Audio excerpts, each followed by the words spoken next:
I just wanted to touch base on clutches. There's a lot of chat around the paddock about clutches. We now only use these Exedy race clutches.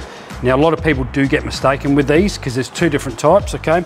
You have the Exedy race clutch, which is the heavy duty, and then you also have the heavy duty with the XL on the end of the part number, okay? So there is a massive difference between the heavy duty and the Pacific XL clutch. Now, from what I've been told, these clutches were actually designed by one of the guys here in South Australia who worked heavily with Exedy to come up with this design. It comes with a race clutch plate, the Pacific design for this. It also comes with a light pressure plate as well.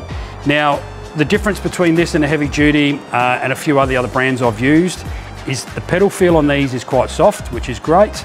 The bite is really good. We don't have gearbox issues anywhere near like we used to, but I just wanted to sort of touch base and give you an explanation as to what we use, why we use it, and the benefits of it. I've got these on the website for sale. Again, any questions on the product at all, don't hesitate, ring me, send me a message. I'm here to help. But yeah, definitely, I would highly recommend getting one of these clutches in your race car.